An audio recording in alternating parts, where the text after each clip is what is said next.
নমস্কার। যুক্তি তর্ক সঙ্গে অর্কয়ে আপনাদের স্বাগত। আপনাদের সঙ্গে আমি অর্কপ্রভ সরকার।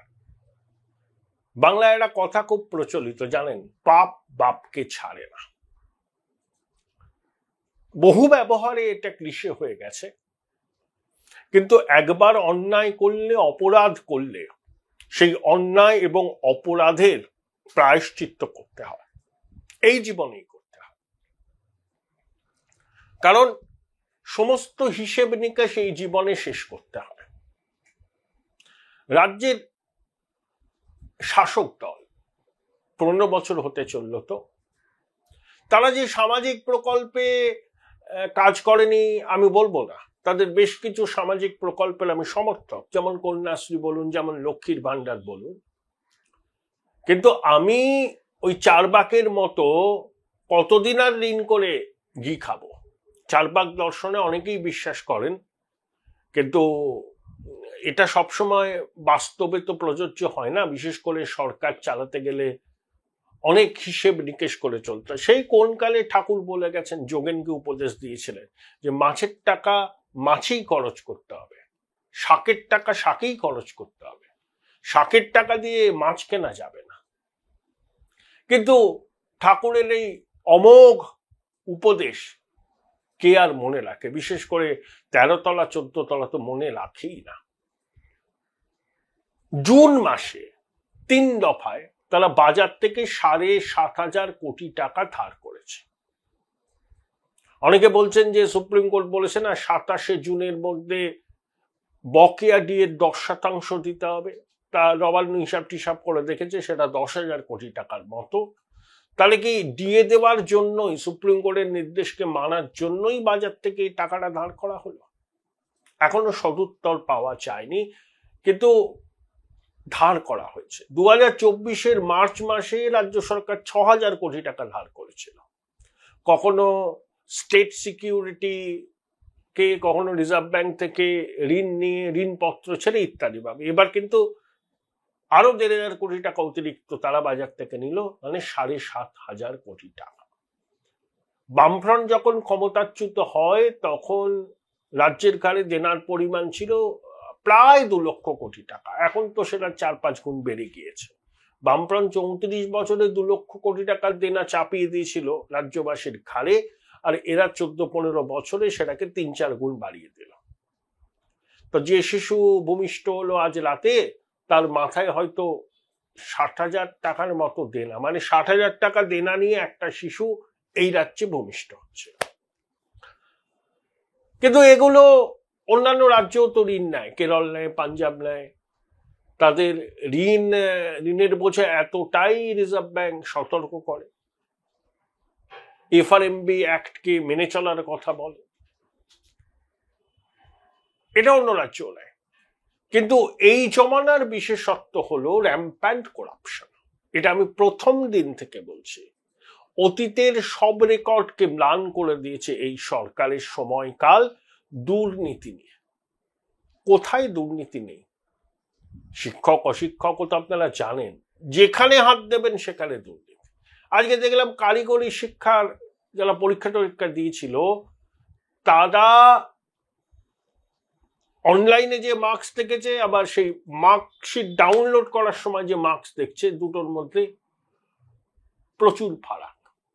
অক্ষম যুক্তি সাজাচ্ছে কার্যকর্তারা, মাথারা, বলছে কিছু ভুল হয়েছে। এরকম ভুল অজস্র। দেখুন, কলকাতা হাইকোর্টের মাননীয় বিচারপতি অমৃতা সিনহা এই যে রাজ্য সরকার গ্রুপ সি গ্রুপ ডি দের যাদের চাকরি গেছে সুপ্রিম কোর্টের নির্দেশে, তাদের 25,000 আর 20,000 টাকার ভাতা দেওয়ার সিদ্ধান্ত নিয়েছিল। তা সেটাকে চ্যালেঞ্জ করে হাইকোর্টে যাওয়া হয়। হাইকোর্টে শুনানির পরে আপাতত স্থগিতাদেশ দিয়েছে হাইকোর্ট। রাজ্য সরকারকে হলফনামা জমা দিতে বলেছে 1 মাসের মধ্যে, আর তার 2 সপ্তাহের মধ্যে যারা মামলা করেছেন তাদের হলফনামা জমা দিতে হবে। আর পরবর্তী শুনানি হবে একদম পুজোর মুখে। আমার প্রশ্ন,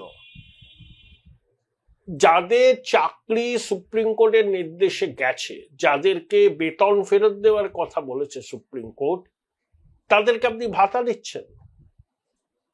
আর যদি ভাতা দিতে হয় তাহলে বঞ্চিত চাকরি প্রার্থীদের দিন, যারা গ্রুপ সি গ্রুপ ডি পরীক্ষায় বসেছিল পায়নি দুর্নীতির জন্য, তাদেরকেও ভাতা দিন।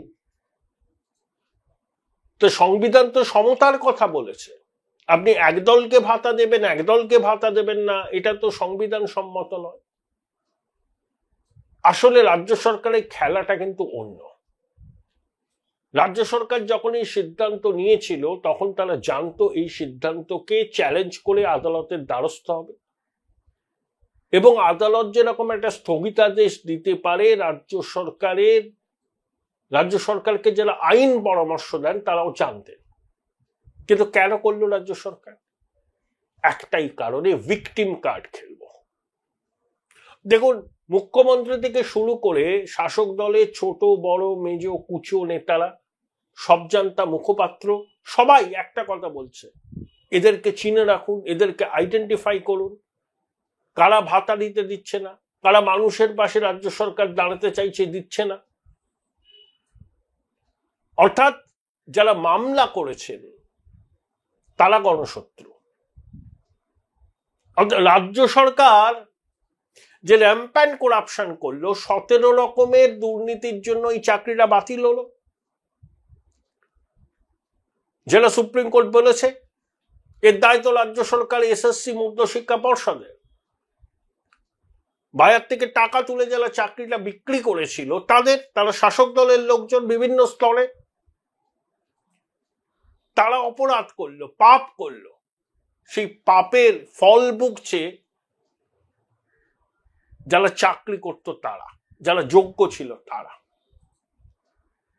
আর রাজ্য সরকার কি বলছে? দেখো, মামলা করে চাকরি খেয়ে নিল। আপনি 17 রকম দুর্নীতি করে চাকরি দেবেন, সেটা যে কোনো বিবেকবান সহনাগরিক সেটাকে তো চ্যালেঞ্জ করবেন, তারা তো আদালতে যাবেন। তাদের যুক্তি সঠিক বলেই তো সুপ্রিম কোর্ট পুরো প্যানেলটা বাতিল করেছে। এখন মুখ্যমন্ত্রী বলছেন আমি তো চাকরি খাইনি, সরকার তো চাকরি খায়নি, ওই দুষ্টু লোকেরা খেয়েছে, ভাগ দেওয়ার ক্ষমতা নেই, কিল মারার গোসাই। সর্বস্তরে দুর্নীতি করে চাকরি দেয়া হবে, অযোগ্যরা পথের ধুলোয় বসে থাকবেন বছরের পর বছর। তারা ন্যায় বিচার চাওয়ার জন্য যখন আদালতের দ্বারস্থ হবেন এবং আদালত শেষ পর্যন্ত রায় দেবে যে 17 রকম দুর্নীতি করে এই নিয়োগ করা হয়েছে, তখন পাওয়ার স্ট্যাট বিরাট নবান্ন বলবে যে আমরা তো চাকরি খেতে চাইনি, ওই আইনজীবীরা মামলা করে চাকরি খেয়েছে। ভিকটিম কার্ড খেলো। এই যে গ্রুপ সি গ্রুপ ডি যাদের চাকরি চলে গেছে তাদের ভাতা দেওয়ার সিদ্ধান্ত, এটা রাজ্য সরকার জানতো যেটা স্থগিতাদেশ হবে। তাদের লিগাল সেল এত কাঁচা নয়, জেনে শুনেও এটা করেছে ওই ভিকটিম কার্ড খেলবার জন্য। একেবারে রায় বেরোনোর সঙ্গে সঙ্গে শাসক দলের প্রতিক্রিয়াগুলো দেখুন। আইনজীবীদের যারা মামলা করেছিলেন তাদেরকে বলছেন চিহ্নিত করুন, চিনে রাখুন, এরা মানবিক সরকারকে কাজ করতে দিচ্ছে না। আচ্ছা, কোনো মানবিক সরকার এরকম র্যাম্প্যান্ট করাপশনকে প্রশ্রয় দেয়? যারা যোগ্য চাকরি প্রার্থী তারা চাকরি পেল না, টাকার বিনিময়ে অযোগ্যরা চাকরি পেল,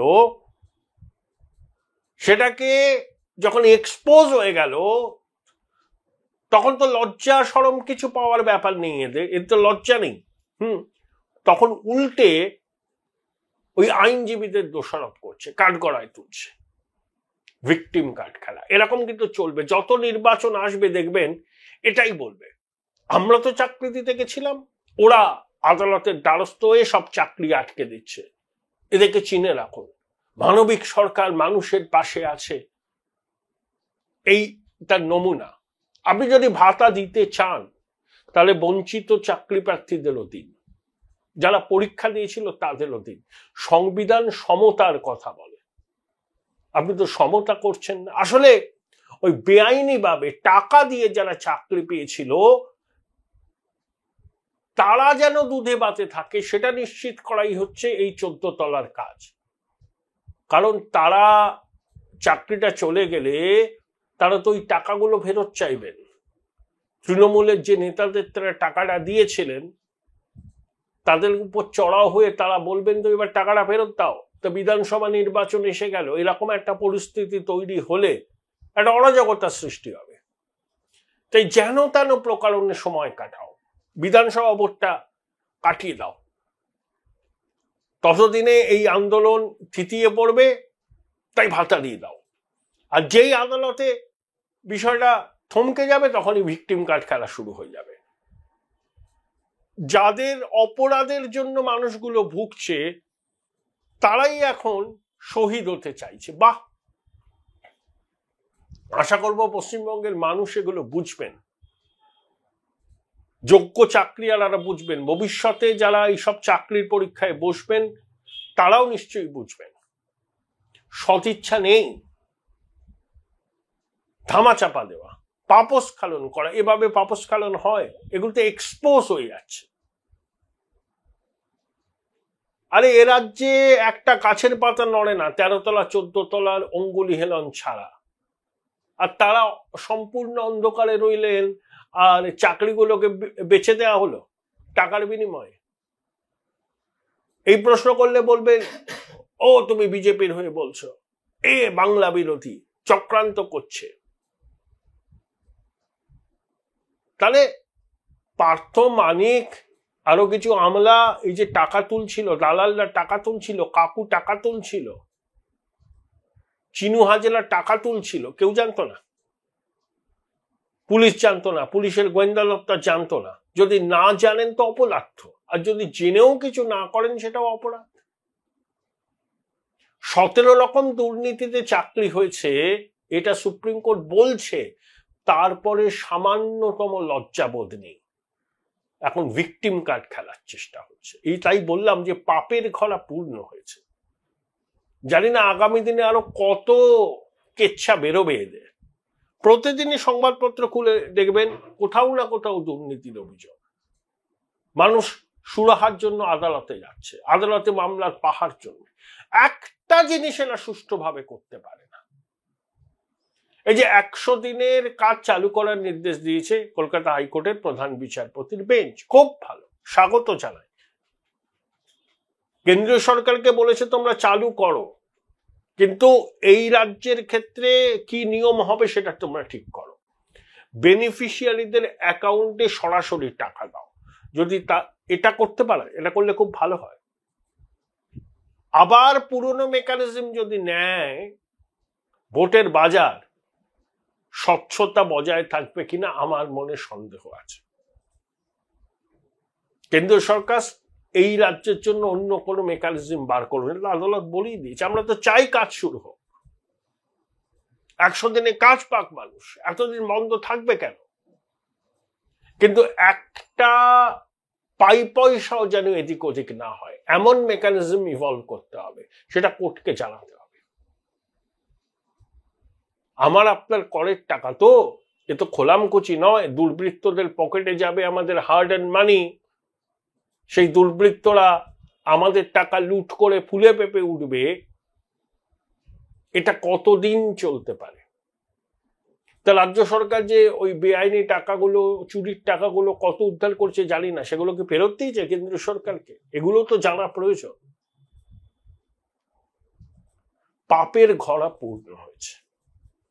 প্রতিবেদন শেষ করবার একটা অন্য কথা বলে, দেখুন মাননীয় বলেছিলেন, রাহুলও বলেছিলেন, জয়রাম রমেশও বলেছিলেন,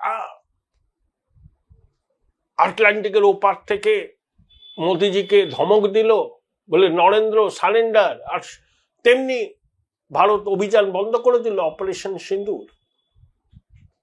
প্রধানমন্ত্রী 35 মিনিট কথা বলেছেন আমেরিকান প্রেসিডেন্টের সঙ্গে, ভারত সরকারের অবস্থান ব্যক্ত স্পষ্ট করে দিয়েছে, কিন্তু সত্যটা বেআব্রু করে দিয়েছে, এদের মুখে ঝামা কষে দিয়েছে এই রাহুল, অখিলেশ, জয়রাম রমেশ, মমতাদির। তিনি হচ্ছেন পাকিস্তানের উপপ্রধানমন্ত্রী, বিদেশমন্ত্রী ইশাক দার। তিনি একটা সাক্ষাৎকারে বলেছেন, ওই যখন অপারেশন সিন্দুরে ভারত রাওয়ালপিন্ডি নূর খান এয়ারবেস এবং পাক পাঞ্জাবের সারকোটা এয়ারবেসে হামলা চালায়, সেটা ভয়ঙ্কর ক্ষতিগ্রস্ত হয়। তখন তার আগে ইশাকদার বলছেন যে মার্কো রুবিও ইশাকদারের কাউন্টার পার্ট আমেরিকা, তার সঙ্গে তার কথা হয়। গভীর রাতে সৌদি যুবরাজ MBS ফোন করেন ইশাকদারকে। ফোন করে তিনি বলেন যে তিনি অবগত আছেন ইশাকদারের সঙ্গে মার্কো রুবিওর কথা হয়েছে এবং তিনি ইশাকদারের অনুমতি চান। MBS বলেন তিনি কি ভারতের পররাষ্ট্রমন্ত্রী জয়শঙ্করের সঙ্গে কথা বলে জানাবেন যে পাকিস্তান যুদ্ধবিরতি চায়। তো ইশাকদার বলেছেন গো অ্যাহেড ব্রাদার। অর্থাৎ পাকিস্তানের পক্ষ থেকে প্রথমে যুদ্ধবিরতির আর্জি জানানো হয়েছিল। পাকিস্তান বিভিন্ন রাষ্ট্রের হস্তক্ষেপ চাইছিল যাতে ভারত আর আক্রমণের তীব্রতা না বাড়ায়। তারপর DGMO স্তরে যা কথা হয়েছে। ইশাকদার তো স্পষ্ট করে দিলেন বিষয়টা।